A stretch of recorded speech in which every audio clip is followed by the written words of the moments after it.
Hello friends, welcome back to the channel. Happy Tuesday. Today we're going to do a part 2 reading for John O'Keefe, and we're going to include Karen Reed in this reading today.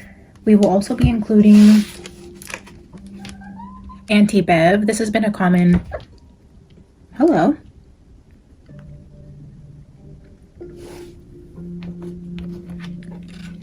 Well, sit down. Sit. Sit. No?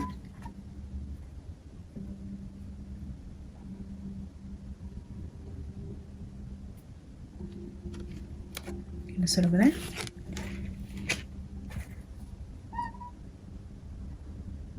I've been sitting at my desk for like probably 2 hours. I just got off of a Zoom call and then I cleared my desk space and got into a quick prayer and meditation to sit down and do this reading. And Alice hasn't even been in my office literally all day until I turned the camera on, and then she jumped up here. So I guess we'll see if she decides to come back.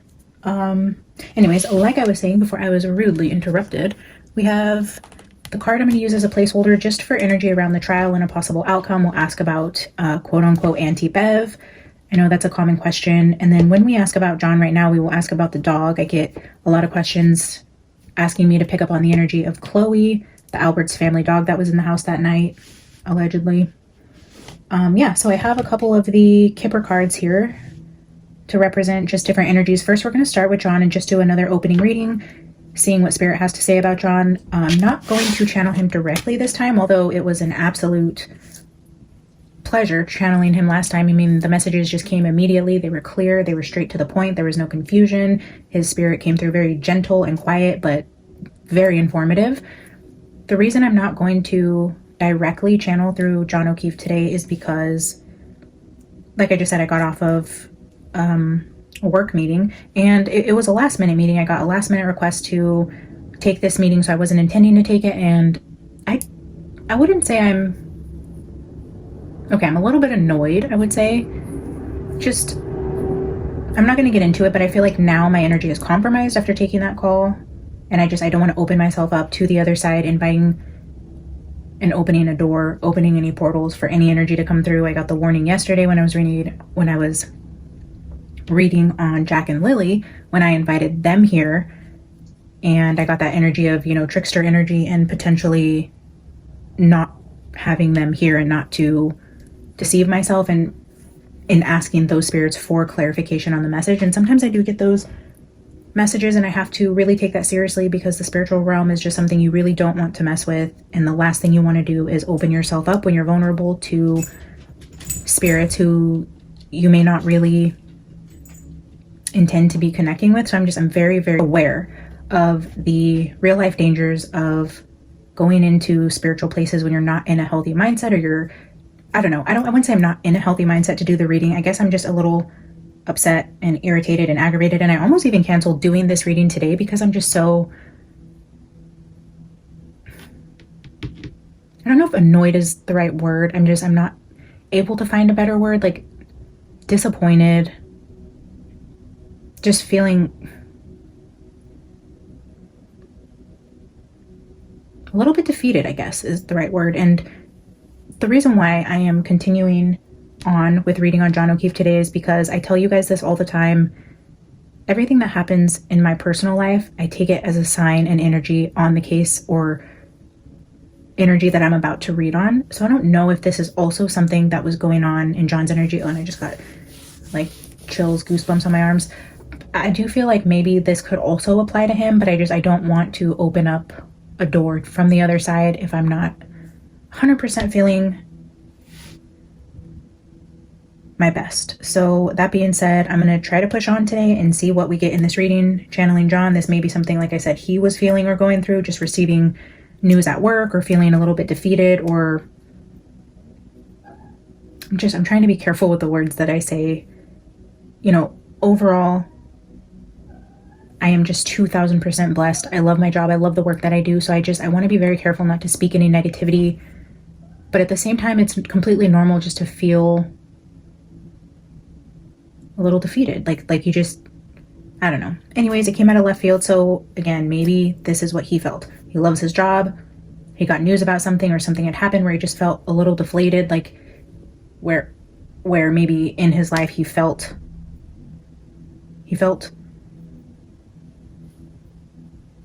I guess better. Like he has felt better in his position than possibly he did at the end. Some sort of disappointing news, or yeah, I love the music that just came on. It's very peaceful. So the station I have on, a lot of you guys ask, and most of the time I just tell the A word to play like soothing sleep sounds or play piano instrumentals, or I'll say play meditation music. Today I asked her to play binaural beats, and so yeah, we're getting like a different mix of music coming through, and I'm loving it. I've been sitting here, it's been about an hour since my meeting, so I took the meeting and I've just been trying to get myself in a better headspace, trying to process the information that I just consumed, and then also trying to process and then set it aside to give John and Karen's energy the attention that it deserves, like undistracted. All that to say, we're just going to channel through the Holy Spirit and see what comes out today. I am going to do these on separate reads, so we're just going to start with John's energy for main male, and then we're going to pull an accompanying wild unknown archetype, and then we're just going to see what Spirit wants us to know about John O'Keefe as a person, in his career, the night that he died, anything in recent times, his family, Karen Reed, the kids. I like to leave these kind of open-ended because my personal preference is not asking, like, if you guys see on this channel, I don't sit down and ask like a list of questions and expect straightforward answers. Maybe I'm just not developed enough in my craft or confident enough in my abilities to pull straight to the point answers. But to me, it feels more like when you're reading on energy, you kind of have to be fluid with it. Energy is fluid, time is fluid. I mean, everything is just a matter of how it flows, how one energy affects the other, and then intuitively putting it all together is a lot harder than was John attacked by a dog and then pulling 3 cards. Because for me, I just feel like that's really hard to do with 3 tarot cards to get a definitive answer on such a straightforward question. And I feel like if it's significant, when you open up the energy and just let it flow, what's important will come out, and what Spirit wants me to receive intuitively, I will say, even if it doesn't show. If I'm reading something a certain way, I feel like all of that plays into the most important part of the message, whether or not I ask a specific question. The reason why I posted on my community tab asking you guys to ask questions was just so that I can pull some cards with you guys, mainly to show you how just reading fluidly kind of flows better, and then one, so I can get better at answering specific questions, but also to show you guys kind of why I don't do it that way, but then also to show you guys what cards would come out. Maybe if you don't have your own decks, or we have different decks, and maybe you've asked these questions yourself and you've pulled and you just want to see if you get any confirmation or validation from the cards I pull. I do understand a lot of you are very much a part of the tarot community, or you consume other tarot videos, you read yourself, but I also understand some of you aren't fully immersed in the whole world of tarot and energy and spirituality, and you're here because it is a very popular case in the media right now and you're intrigued by it. So like I said, we will pull questions at the end, and I will do my best to interpret pulling a few cards to answer your questions, but mostly it's just for you guys, just to see what cards come out, see if anything is validated for you, and then more to understand really why I don't come into this and ask questions, pull cards, and why I'm not just 100% confident in those answers. I don't know, for me it's more of a fluid type of energy. Yeah, again, really quick before we dive in, the offering.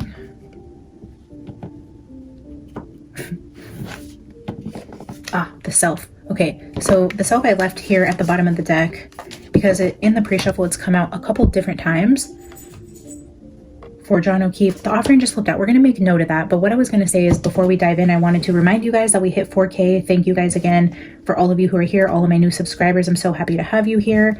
Every 1,000 subscribers, I'm doing a giveaway box with different goodies in it to show my appreciation. So for 4K, just stay tuned. I don't have the details just yet. I haven't put the box together, but as soon as I finish putting the items together, I will do a video letting you know how you can enter to win the box. And then of course it will always be a random choosing of who wins the box. So stay tuned for that. It is coming soon. It might be about another week or so though, because this may or may not be my last reading. I may be able to do one tonight, possibly, but not guaranteed. And then I won't be able to do another reading maybe until next Wednesday. So tomorrow I am leaving state. I'm heading up to Washington State to do some work out there and meet with a few of my clients and beekeepers and do a little tour of our beautiful state of Washington with what we have going on with pollination. I will not be back until late Sunday night, and then I have a team retreat Monday and Tuesday at the Bay. So a lot of things going on. This will be one of my last chances I get to actually sit down with the cards with you guys for about another week. But when I come back, hopefully I'll have everything put together to do the 4K giveaway with you guys. And then shoot, by then we might even be at 5K with the rate that all of the new subscribers are coming in. So that's such an awesome problem to have. But yeah, so we might end up doing 4 and 5K very close together. Do you guys see that? There's no way, absolutely no way, of all the cards in my hand, that would come out twice in a row, completely random, while I'm just shuffling and talking. And I love when Spirit does that, because it just shows you guys the significance of it coming out twice. I know when I first started this channel, like, cards would fall out and I would put them back in if I just didn't feel like taking them, or too many cards came out, or I wasn't like done talking, something just didn't feel right about the cards come out. I put them back in. I used to get a lot of comments on, why does she do that? Why did the cards fall out? She puts them back in. Like, it really triggered some people. And I will tell you guys, and I've said it in those videos also, if Spirit really wants that energy out here and that is significant, I trust my guides that the energy will show itself again, and it will be that much more significant because it comes out again. So here we have a prime example of an energy coming out of the deck. I could have just decided to take it, like, oh, it must be a sign, I must have to take this card, and put it out here, but I didn't. I showed you guys, I said, okay, we'll just take a look at it if it's significant. And then I put it back in, and just randomly shuffling here just slides back out right towards this main mail and the offering again. I think we're just gonna jump right in now. I think I've babbled on long enough. Again, thank you guys for being here. I love you so much. Let's get into the reading for John, Karen, the trial, and then we will answer some of your questions at the very end. So we have the main mail with the offering. You know, I was just telling you guys too, the card of the self showed itself to me a couple times in the pre-shuffle. So I'm wondering if the offering like was himself in a way. I don't know how we're going to put that together just yet, but I absolutely love this archetypes deck. Like, it's one of my favorite oracle cards, hands down. Like, Kim Krans is just, she's an energetic wizard. I just love her so much. I love her work. She has a few decks, and I have most of them. I think there's only one of her decks that I don't have. But this is definitely a gem of a deck. If you don't have it, I highly recommend. I love to read the book, though, of this deck, because it just, the book here has like so much energy to it. Like, I love the way she crafted this deck. And there's not even a lot here. Like, it's not a lot of information, but it just, oh my gosh, it speaks to me in ways I can't even describe to you. The offering. It's interesting that these little doodles she has up here kind of look like little ghosts. Look at the little ghost with the heart, and then the moon's down here. This is the gift, the present, and the sacrifice. The self-sacrifice. We had that self card showing itself to me. Look at, I just picked up the deck 2 different times. I was like, Spirit, if it's important, I'll pick it up. I picked it up on the first stack on the destroyer, and then I just picked the deck up again, and there's the self. The sacrifice, sacrificing the self, and the destroyer. Spirit never fails me. When the message is meant to be, it will always be. You guys have to trust that, even in your own life. In everything that you do, trust that what is supposed to happen will happen. And I think I just needed to say that out loud, even with the work energy and the call that I just had. It's like, Spirit's in control. I'm not in control. I don't know who else is tuning in that just needs to hear that we don't always know what's best for us. And we have to trust that everything that happens is how it was supposed to happen. We have to trust that. Okay, so I know one of you needed to hear that. I clearly needed to hear that. It's like, God, you got this, you got me, you have my future. I don't pretend to know what's best for me, and I am going to fully move into wherever you take me with full confidence that you got me and that's all that I need to know. Back to John, offering the sacrifice. Unlike many of the other cards in the deck, the offering carries a clear as day message. A clear as day message. That's funny because that's kind of how I felt channeling John. It's like it's clear as day, straight to the point. This is a clear as day message and a call to action. As you may have guessed, it is time for something to be given and given up for the sake of the bigger picture. If nothing comes to mind immediately, though it likely will, take time in meditation to consider what must be offered and who is to receive it. It's likely you'll feel attachment and hesitancy. You'll make excuses, but recognize the link between the word sacrifice and the word sacred. One leads to the other. When we offer up something to the greater good, we lighten our load and become more able to serve. Imagine for a moment if you were to offer your whole self. Wow. Imagine for a moment if you were to offer your whole self unconditionally to the world. For now, start small.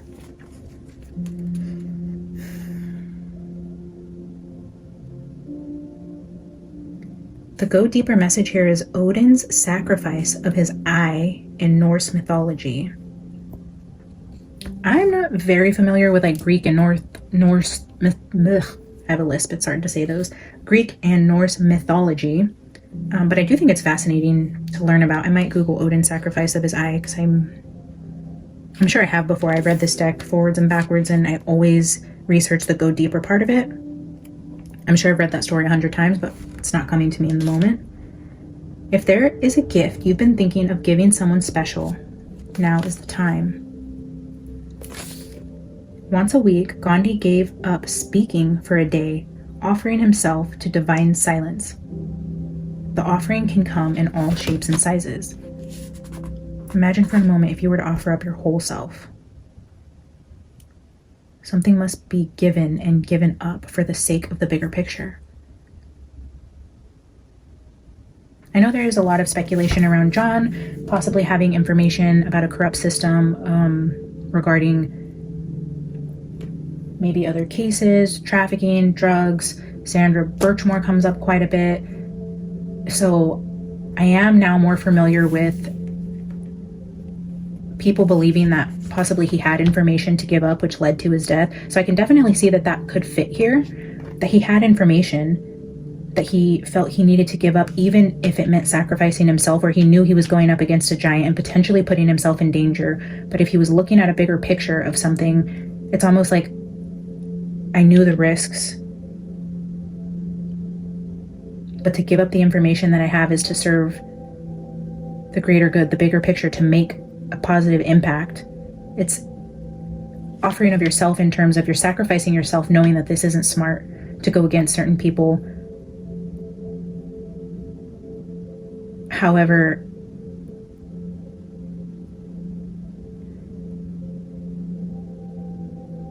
he felt like it was the only, how do I put this gently? This just kind of came out of nowhere, but he felt like it was the only good thing he could do with his life. Like, I don't know, I got this download because I know he took on his kids. So for me, it sounds, he took on his sister's kids. So it sounds strange to say that like the only good thing I can do with my life is to offer myself up to make a better impact. But at the same time, intuitively, I just heard from him, and I know I didn't invite him here, but I do feel like it would be him saying, yeah, but taking in my sister's kids, what kind of world am I leaving them to live in if I'm not protecting the system as a whole? Like, the only good I can do with my life is to make a better world for the people that I love to live in, even at the point of sacrificing myself, even at the point of potentially taking another guardian away from these kids. If they're not growing up in a world where the system is honest, like, what good is my life? What good am I doing here?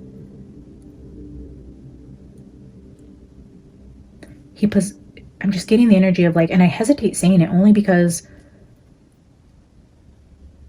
I don't know why I hesitate saying it, but I'm feeling like he knew something, that he felt his life purpose, if he were to do any good in the world, would to bring awareness to something.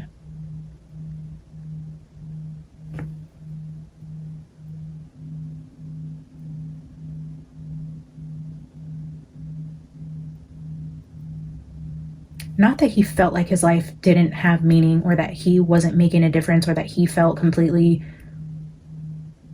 useless in the bigger scheme of life. I really am getting the energy that he felt like the only good that he could do in this life was to take something so important and give it meaning, even if that meant sacrificing himself.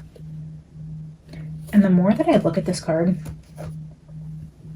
it kind of looks like John, and I just keep getting like a gentle like head nod. Like I'm just like staring at this man's face as I was just speaking to you guys, and I'm just getting like a very gentle head nod, just totally in line with his spirit and his energy of like little words, little nudges, but big impact in his energy. Gosh, it's so incredible. It's so sad what's happening, like how corrupt the system really can be. And we've seen it time and time again. For those of you true crime fans, like, I know it's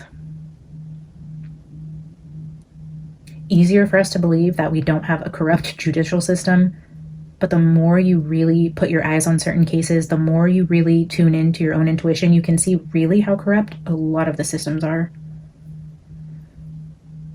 Man, oh man. Well, thank you, Spirit, for that. I guess since we opened it up to a general energy, and there is the energy coming through of something being given or given up for the greater good, we're going to kind of go in that direction and asking the questions of elaborating on what this is that John had to give or give up for the greater good, or what the greater good was. Wow. 2 cards just flipped out. Imprisonment and Journey. This energy, he passed away on the 29th. So, I mean, you guys seen it. Journey was underneath it, but the card that showed itself was sitting here with Imprisonment. The main male is card number 1, and then we have 1 and 29 was the first card that came out for the Kipper to accompany it. And now we have 129, which is the date that he passed away. And then the energy, it's a 10, but it's also a 1. 10s are the energy of 1. 129. First card, like, his energy is just incredible. Absolutely incredible.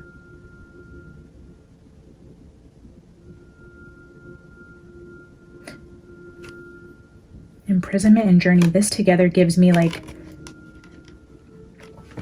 people who should be...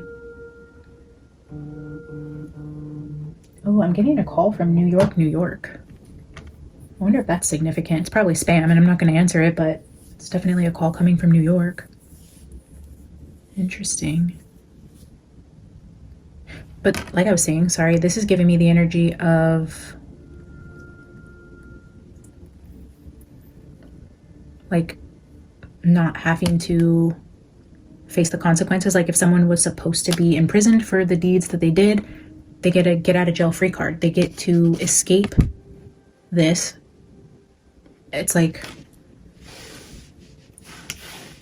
getting away with things that would put normal people without connections, money, influence, power in prison.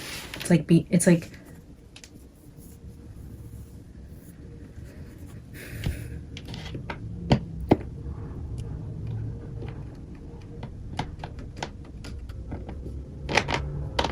people getting away with crime. People getting away with change. Like the thing that he wanted to do, him sacrificing himself, was to make a change in powerful people getting a get out of jail free card or being able to get away with crimes, wanting to see that change.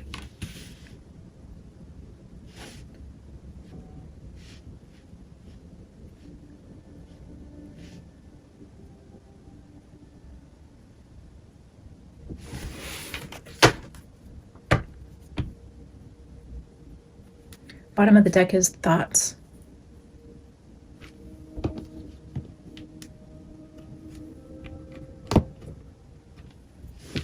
It's like this energy of being so close to the community of people who he, I'm sure, seen get away with things time and time again, whether it be anything from small traffic citations to disorderly conduct, bar fights, DUIs, drugs. I mean, from big to small. I feel like if you're in this field, you've seen it a time or two. And this like consumed his thoughts. Like, man, like to be that close to it for as long as he was, I'm sure he knew more about the corrupt system than anybody. And he had a heart to make change, to leave the world better. In what I keep hearing in my head is like in his small contribution. The thing that he could do with his life to make a difference was bringing change into people continually getting away with crimes.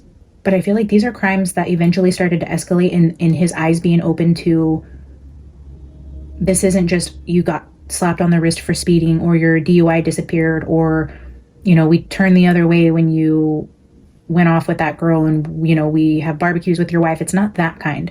I think as time went on, he started to see bigger injustices, bigger corruption, and this started to consume his thoughts. And it got to the point where he found something out about something that really triggered him to want to leave the world in a better place and to try to bring change and awareness and give up this information that he had. I'm not really sure what that is yet, but we're going to keep going in that direction since it feels like this is what Spirit wants to tell us about John O'Keefe, is some sort of change he wanted to make with his life as it relates to corruption in his line of work. I'm going to pull 2 tea leaves to corner the message, and then we will grab some tarot to get deeper here.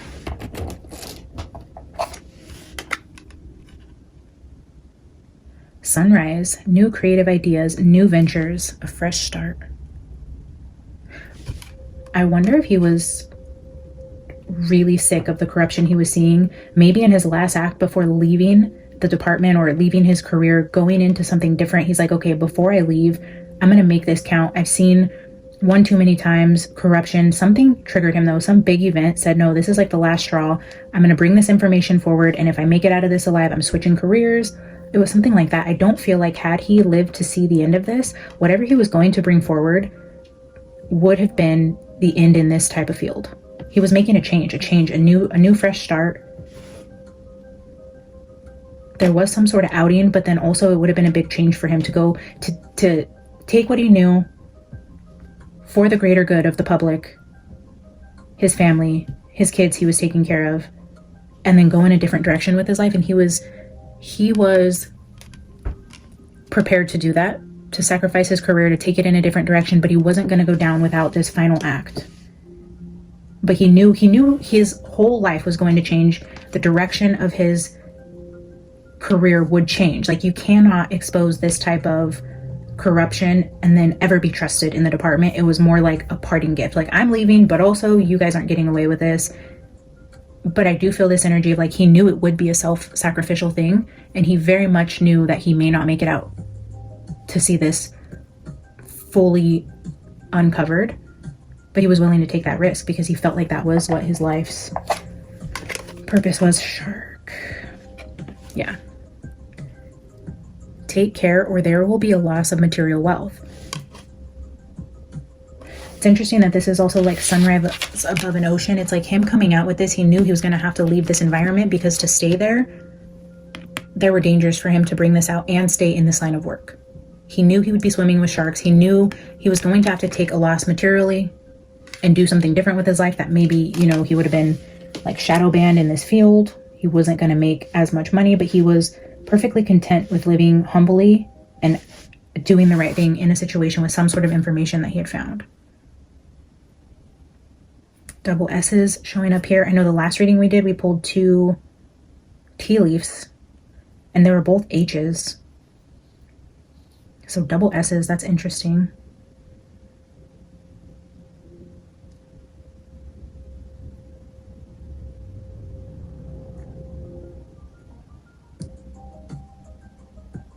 Yeah, okay.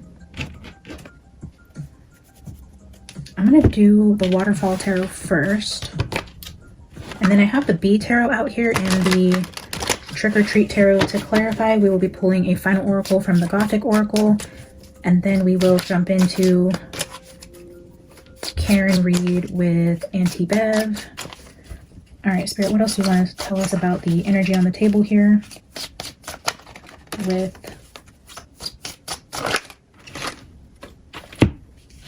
very interesting. Another card about like leaving. So we have journey, change, a fresh start, and then this is someone moving away. He was definitely planning on leaving the department. He had plans to, I don't know, either pick up and move out of this town, move out of the state. He had fresh start on his mind. He knew that the information that was going to come out, he would literally have to even leave the county, the state, wherever he was, his job, his home. It would require him to literally uproot his entire life and move away from it. And he was prepared to do that. I even feel the energy of like there was already plans set into place. This thoughts card tells me that he had really thought about this. He was constructing his next plans, like very meticulous. He knew to do this, he would have to do this. Once this came out, he needed to be in another state. He needed to have already given his resignation. He needed to make sure the right people got the right information. You know, he needed, I'm hearing to like never go out alone. It felt like he thought of everything.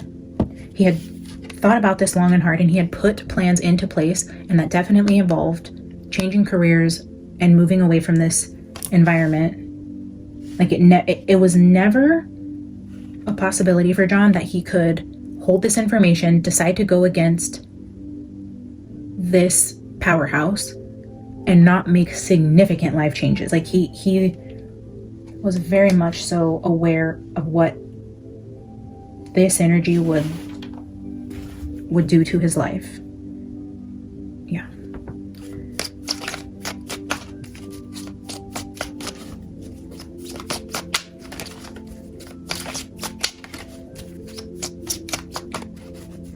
So I was reading, I will mention this because as I was saying this, it reminded me of him, like knowing that he couldn't go places alone or knowing where he could be vulnerable. I feel like what caught John off guard is he hadn't given up the information yet. Like he was prepared to, he was making plans to, he was going through the motion of putting plans in place, thinking about it heavily, preparing to do it. And I don't know if he had somebody he really, really trusted, and maybe like, if anybody, maybe one person knew about this energy that he knew, whatever situation he knew about. I feel like he kept it very tight. I hesitate even saying even one soul knew about it. I feel like maybe one, but I'm not confident on that. He just seems like the type of person who would have been so extremely careful, and not even one soul would know he was doing this until he had everything locked into place. He just feels like that type of person.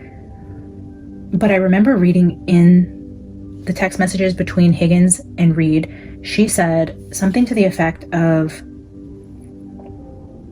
like, John rarely goes anywhere without me, or John doesn't really go anywhere without me. It's either I'm with him or he's home.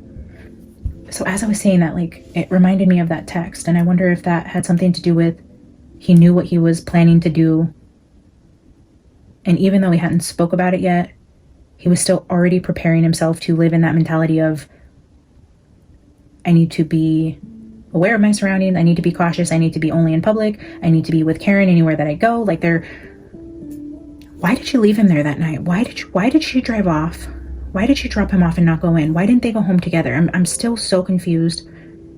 If what I'm saying now is true, and he went everywhere with Karen, why would he go to this house by himself at almost 1 o'clock in the morning? The night was already coming to an end. Why didn't Karen go in with him? You know what else? I'm just going to randomly take a really quick tangent, derail this just a little bit. Something that I have a question in my spirit is the voicemails that Karen was leaving John, where she was so upset. I hate you. Where are you? Your kids are home. I don't quite understand, because she started making those calls and voicemails right after dropping him off at the house party. She was with him all night. They drove together to the Albert's house. She left him there, drove off, and then immediately started calling him like, why aren't you here? I hate you. Your kids are here. Like, she knew where she just dropped him off. She didn't have to drop him off. She could have kept driving. Like, if she didn't want him to be there, she could have said, well, I'm driving home. You can get your own car and go back out, or whatever the case may be. It sounded from her voicemails, and I haven't heard all of them. So to be fair, I may not have a full picture here, but from the little bits of pieces that I've heard, her voicemails don't really make sense. Like, what did she think? Did she drop him off and he was just gonna go in for a minute and then he never came back out? So she just left him there and then started calling him like, you asshole, I waited out in the car for you. Like, why didn't you come back out? Why aren't you home? Why would she literally drop him off and then within 10 to 20 minutes of pulling into his driveway and starting to call his phone, is she wondering where he's at and why he's not home? She just dropped him off. Like, that part confuses me. So maybe you guys want to chime in. Maybe I misinterpreted that whole voicemail situation, but something there is amiss. Like, why didn't she go in? Why did they decide to go there together? Karen changed her mind. She immediately started calling John, wondering where the hell he was. She knew where he was. Why were they separated? Did they get into a fight outside of the house? And then she left upset? But even then, why call and be like, why aren't you home? She knew he wasn't home. She just, like, drove away from him. Like, he wouldn't have... Okay, I could go on and on. Something there doesn't make sense to me. I would love your guys' opinions on what you think there. I'm not going to take these, but I caught a glimpse. Oh, Queen of Pentacles, Knight of Wands, and the Empress.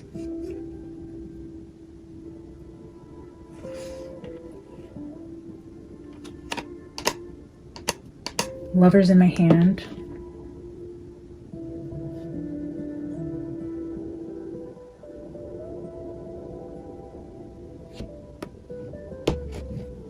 Chariot at the bottom. So we have Chariot here, Lovers here, two women, the Empress, the Queen of Pentacles, and the Player card.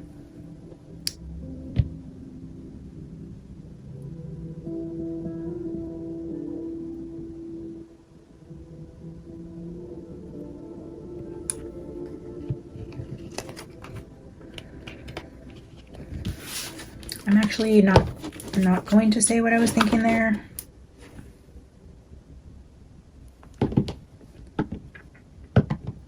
Death card with the Lovers.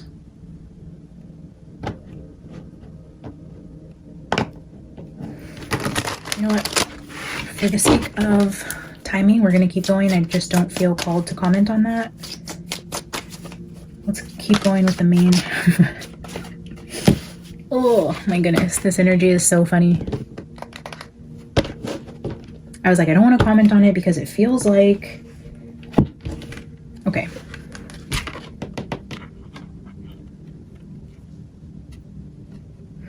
The fact that the Two of Cups just flipped out, I feel like Spirit is telling me, like, but wait, this is kind of important. With those two, the Empress and the Queen of Pentacles there, the Chariot and the Lovers, I feel like when John was preparing in this energy to leave, he had no intention on Karen going with him. In a way, Karen was a pawn for him. That sounds so awful to say. I do feel flighty energy with him, very flirtatious. We know she was that type. We know she was messing around behind his back, sending flirty messages. She was perfectly okay with cheating on him. But I feel like in a way he also was. He wasn't invested in Karen. She was never going to be the Empress to him. She was always the Queen of Pentacles. He was the player in the middle. It's like you can't turn a hoe into a housewife type thing. And I know that's kind of vulgar and inappropriate because I don't in any way think of Karen in that. I think she was very successful and beautiful and presented well, but I feel like she was a pawn in his bigger game here. He's very strategic, very clear thinking, very methodical with what he says and what he does. And Karen coming back into his life was never to be his Empress. He was always going to have eyes for other people because he wasn't getting Empress from Karen. He was getting companionship, sexual needs met. She was standing in as a guardian for the kids. He was helping her in that way. She was a +1 to places he didn't want to go by himself. But at the end of the day, when he was planning on leaving, he never planned to take her. His fresh start did not include Karen. This whole thing was wrapping up where he knew everything was coming to a head for him. And I don't know if they had broken up in the car on the way to this party, and that's why she left him there. And then she started calling him all crazy, like, since I was going off on that tangent when those cards came out. So I don't know if that had something to do with, like, look, I don't want to be with you. We can't do this anymore. If there was any sort of communication with them about him just wanting to end it with her, And then she decided not to go inside the house and kind of left him there. And then she expected him to like find a way back home. Like, well, then get out of my car. And then he never came home. Like, I really don't know, but I feel the energy of like, this was not the person he wanted to marry, grow old with. He didn't get emotionally invested in Karen because he knew what her role was in his life at the time. And in a way, I get a slight bit of guilt from him for using her in this way because of how this all transpired for her. Like, he didn't want her to be a pawn in this game. She was a pawn in his game for the greater good. And it turned into Karen being the pawn for the other side for evil. You know what I mean? Like, it's like this took a turn. This wasn't the intentions, but no, I don't feel he intended to take Karen with him in whatever these next steps were for him. Six of Cups.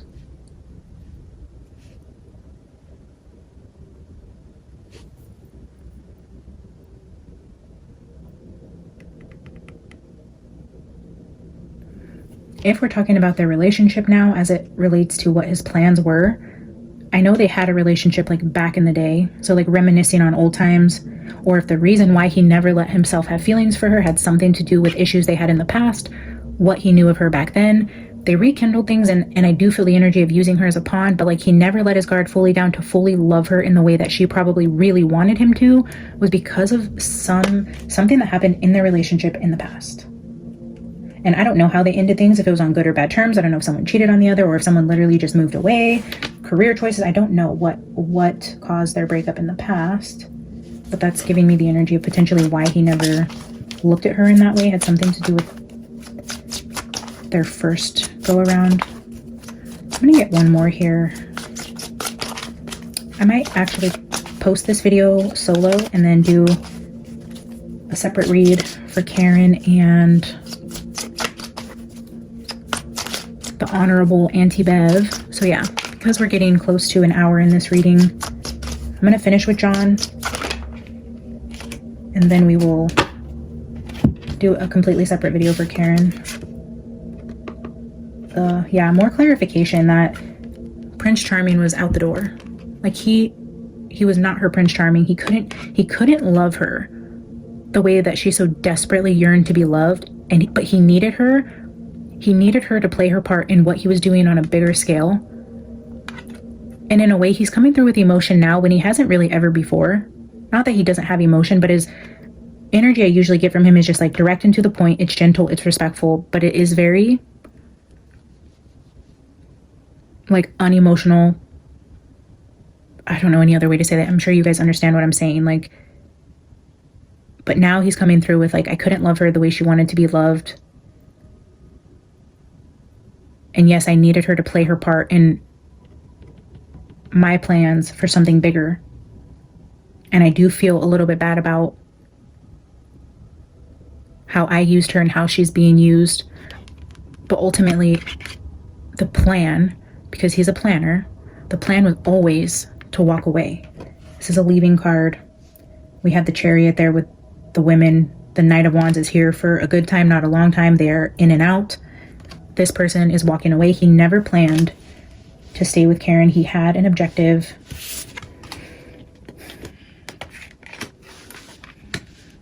I don't feel he ever truly opened his heart to her. I also don't even really feel the energy that if he found out about Brian and Karen, like I don't even see him being the type to confront Brian because his heart was never in this. He kept a wall between truly falling in love with her, and if he was already out the door, I don't see him going into the house to start a fight with Brian over an alleged hookup with Karen because he just didn't care. I feel the energy is saying this is not what led to what happened inside the house that night, because Spirit's making me very much aware of the fact that he always intended to leave and that she was only a pawn, and he would not put himself in danger to go start a fight with law enforcement officers at a party where he was alone over a female that he was not intending to marry and be with or fall in love with, any of those things. So from here, let's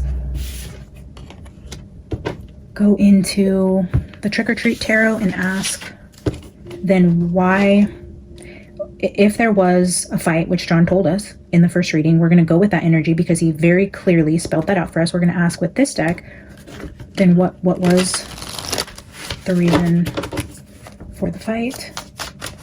What was the reason? Spirit, if the energy is true that John did make it in that house and some sort of altercation took place, if I'm understanding the energy correctly, that this was not related to Karen and Higgins, if this had something to do with something bigger, can you please show me that in the cards? If I have this wrong and this is what you're showing me, is this had everything to do with his relationship, please show me that in the cards. We're asking overall energy for why a fight broke out in that house, if it did. What was the reason for any altercation in the house that night?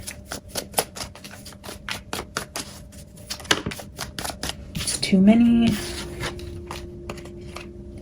Queen of Cups is showing back up at the bottom though when I pick that stack up. Queen of Cups showed up in the first read. Again, a lot of cards. Three of Wands.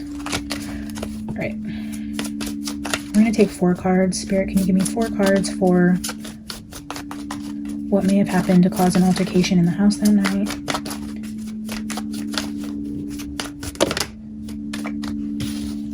Well, there's 4 cards and they keep coming out in clumps of cards. Wheel of Fortune is back here at the bottom.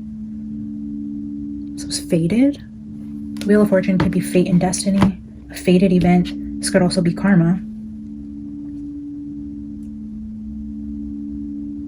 Oh my god, guys. Look at these 4 cards. Whoa. So the first 2 cards is the Fool. But look what's after that. This is the Hermit, but look at the scene that's portrayed. They're standing in the lawn outside of the house. The Hermit.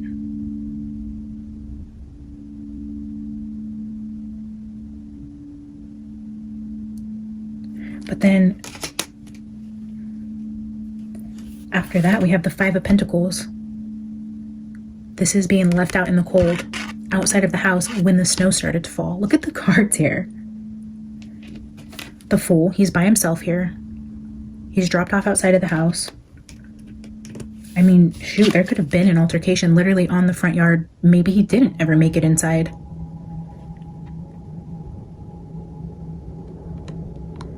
But it also just shows the energy of a house party as well. The Hermit also talks about being alone. So the Fool and the Hermit, alone outside of the house.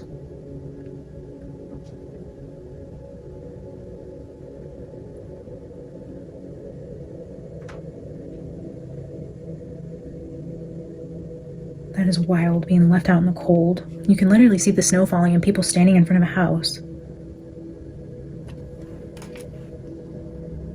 But maybe like the altercation started in the front yard if somebody was allegedly on their way out or leaving at the same time John was getting there. Maybe if this is saying, because I'm asking why, it's like,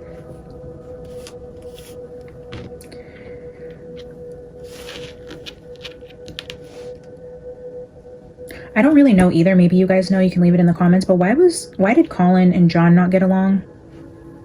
I've heard it mentioned that they didn't get along, but I don't know why. What was their beef? Like maybe if John was getting dropped off and if Colin was leaving, they exchanged words, like literally like fated, like crossing paths, like that he would literally be walking in when Colin was walking out and something happened literally in front of the house.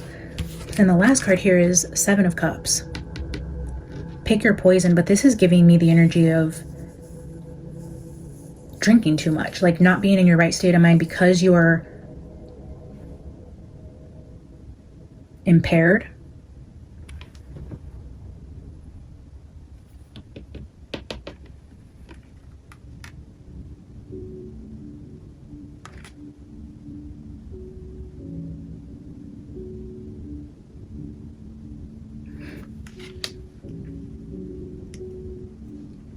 Maybe alcohol had something to do with, or any sort of substance that would alter your ability to make clear decisions or have a clear state of mind. And the Fool kind of gives me that energy of, you know, acting foolish, like having too much to drink, acting foolish, saying something stupid, a fight breaks out in the lawn. Like,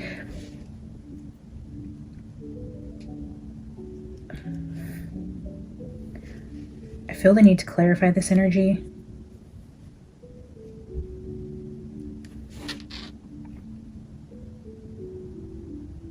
This could also be the energy with the confusion here. I'm asking Spirit, like, why this fight broke out. Maybe there is no clear reason. Maybe it wasn't a fight because we got the word ambush before. Maybe it was not like an exchanging of words. It was like confusion to the person walking into it because there wasn't an altercation. There wasn't an exchange of words. There wasn't something that led up to being attacked. It just was an attack. Like confusion around why. Not seeing it coming. I don't know. Let's get 2 clarifiers here. Spirit, can you clarify the energy?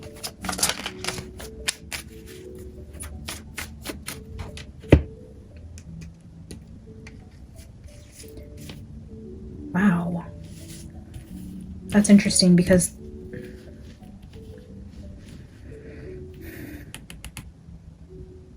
wow. Okay, so we have 6 of Cups here, right? Here's the 6 of Cups with the Knight of Cups, with the 8 of Cups. Almost repeating energy. 6 of Cups is here again.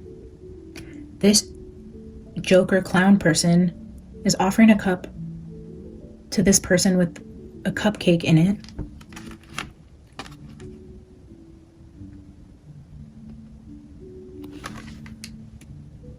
This 6 of Cups, this Knight of Cups is visually showing me somebody offering somebody a cup. And then 2 of Swords is either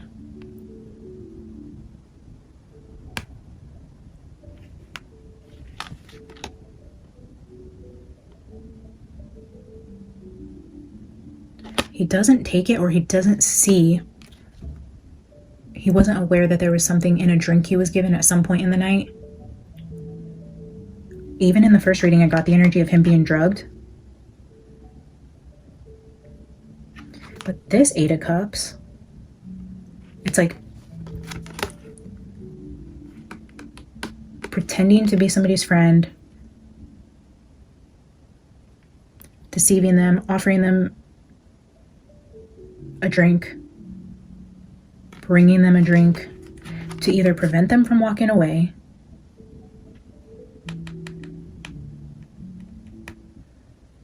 but this guy, he's like pointing at the cup, like the cup is significant, like look at what's in the cup. And this guy has a pumpkin cupcake inside the cup that he's being handed, and the Fool is giving me like this energy, this like little kid type energy where you're not expecting somebody to actually like drug your drink while you're out with a bunch of friends. It's being naive to that energy. But this energy is like pointing directly at a cup, and this would be an inability to walk away from a situation, like being immobilized. And pick your poison. Look at this. Look at this. She's looking at the cups like, pick your poison. What do we put in the cup? Did they get the drugs from the nurse? Was there a nurse involved in getting somebody something to put inside of a drink? The middleman. There's... Pick your poison. Impairment. Confusion. The energy of putting something in a drink.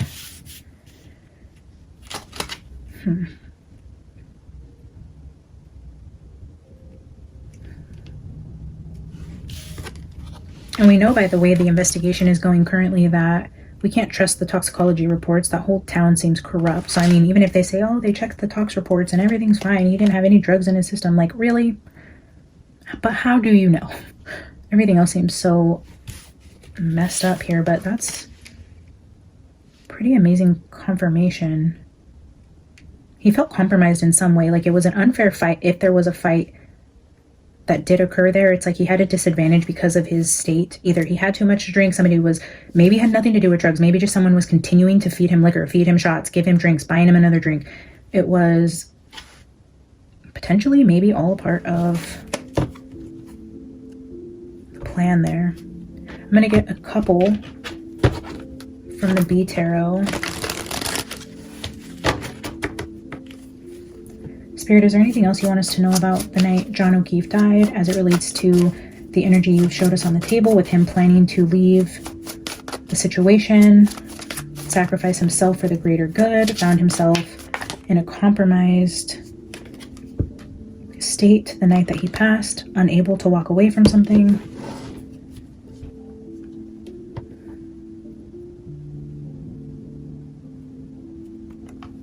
The Queen of Pentacles.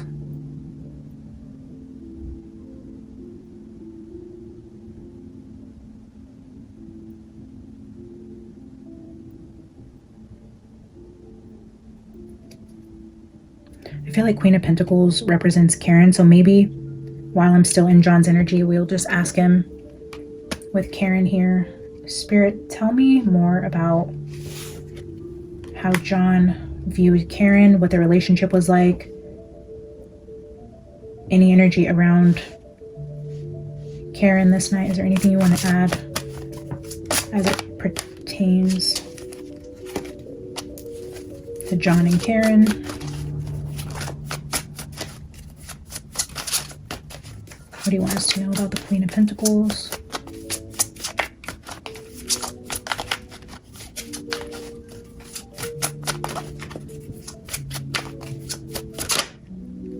Nine of Swords is at the bottom when I pulled the Queen of Pentacles and it just flipped out. So definitely a lot of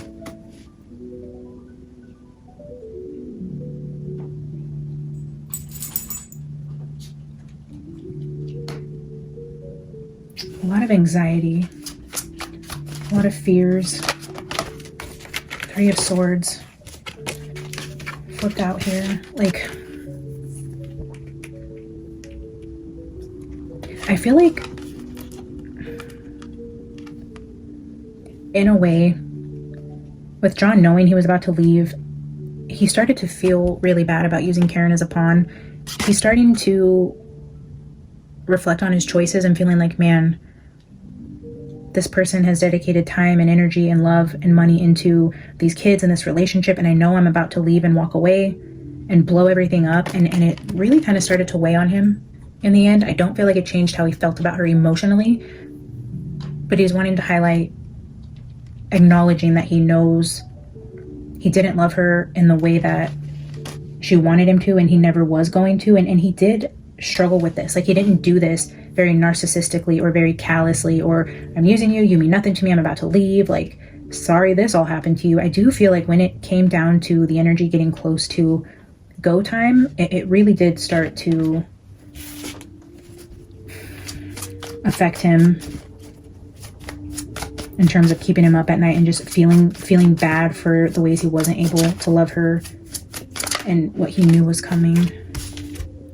Yeah, Ten of Pentacles and Seven of Swords. This is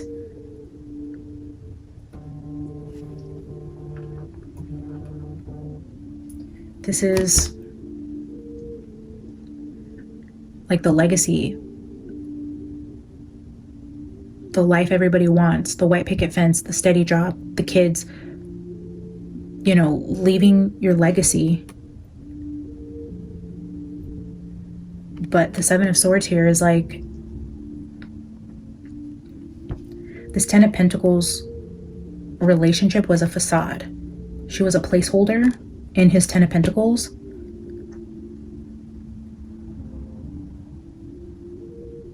The money, the cars, the houses, the kids, the school his niece was getting accepted into, all these things. It was like he was living a lie. He had an agenda. This Ten of Pentacles was deceitful, and he is showing sadness around that, sleepless nights around it, living a lie. Let me get one final card here. Final card, Spirit.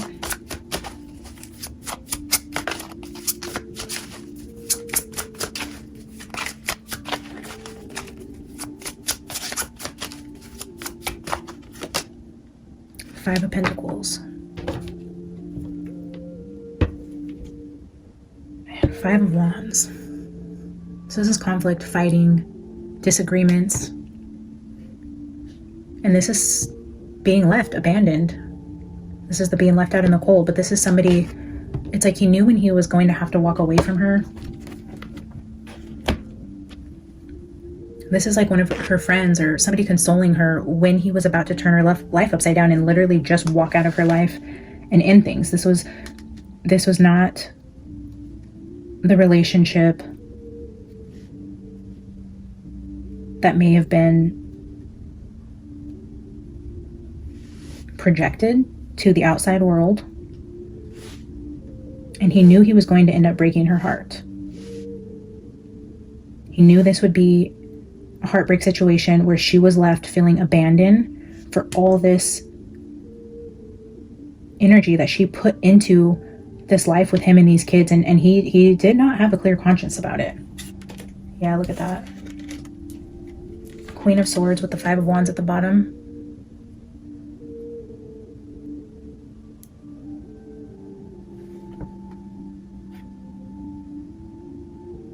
They fought a lot.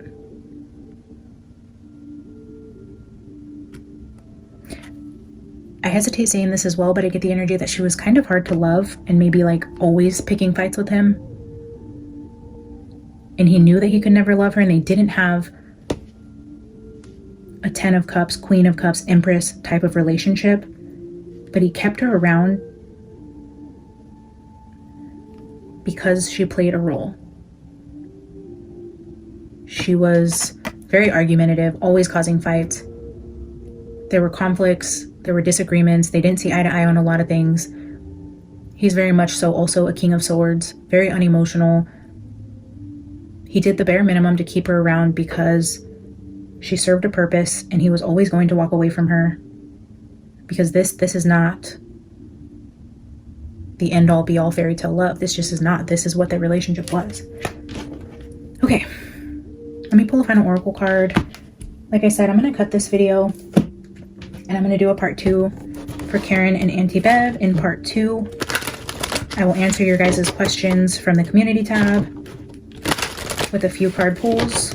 So stay tuned for part 2. I'm sorry I didn't get to it in this reading, but as you guys can see, this went pretty long. So let's get a final oracle card, and then I promise to get to your guys' questions right after I finish here.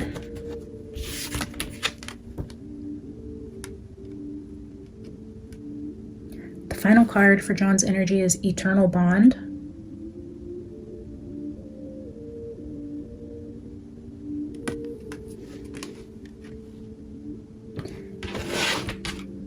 Bottom of the deck is Medusa. That's interesting. That's so opposite.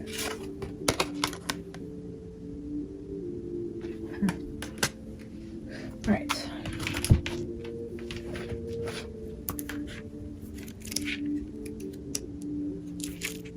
Wow. The Eternal Bond is the card for unconditional love. 2 unicorns stand beneath the night sky. The tips of their horns light a pool of water, and the curious fowl tests the waters with his hoof. Watching the youngster's every move, the mare stands over him protectively. A shooting star can be seen in the distance. To love unconditionally is to expect nothing in return. The mare in this card wants only for her fowl to be healthy, safe, and happy. It is natural for most parents to feel this way about a child, but it is not only biological mothers and fathers who experience compassion or offer their love freely in this kind of way. We are all capable of loving without limits. Wow. I haven't finished reading yet, but I am freaking mind blown. This talks about unconditional love, and it literally specifies in here that this is not just for biological parents, but saying that, I think to end the reading, he wanted to touch on what he planned to do and how he planned to change his life for the greater good. I felt that energy of like him doing this, even though they weren't his kids, but for the kids' future. Like if he took in his sister's kids, like what kind of life is he leaving for them if he lets this type of corruption happen in the community that he's raising these kids in? Like they don't stand a chance. So it's like willing to sacrifice himself because it is for these kids and other kids and their futures and having the best chance at life in a fair, honest world.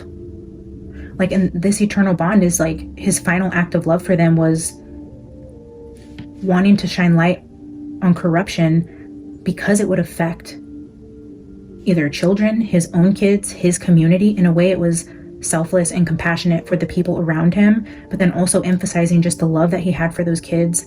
Even though Karen on trial in her text with Higgins kind of made it seem like, I think she said, quote unquote, his heart isn't in it, or he isn't cut out for this, or, you know, he had good intentions, but this is just causing problems, whatever. I feel like he wanted to take a moment to have a final message of saying, like, I loved those kids unconditionally, even if they weren't mine. And what I wanted to do was directly for them in their future. Like, that's unbelievable.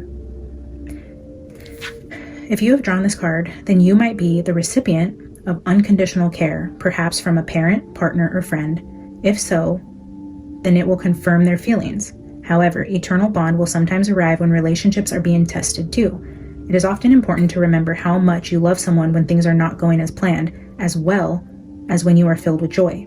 While this card does not suggest staying within a relationship that is making you unhappy, it does suggest that you don't give up at the first sign of trouble.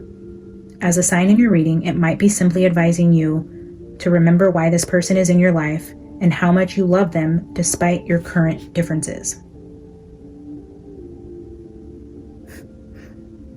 I love that we're ending this on a note of just unconditional love, the love that he had for her as a person, as well as the love he had for the children, the people that he served in the community, his family.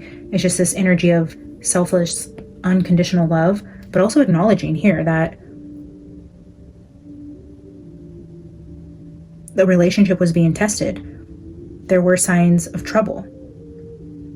And then just also remembering, you know, why this person is in your life, and remembering the bigger picture and acknowledging the love you have for them, for the role that they played in your life, in your kids' lives, the kids that you were caring for. He just comes through with an ending message of unconditional love.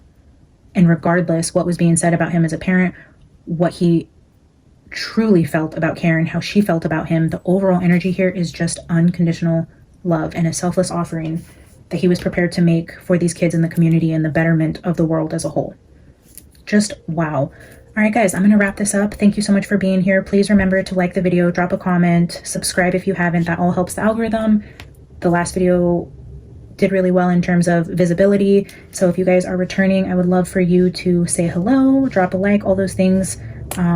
Stay tuned for the 4K giveaway. Remember, part 2 for Karen Reed and Auntie Bev coming soon. I love you all. See you guys in the next one. Bye.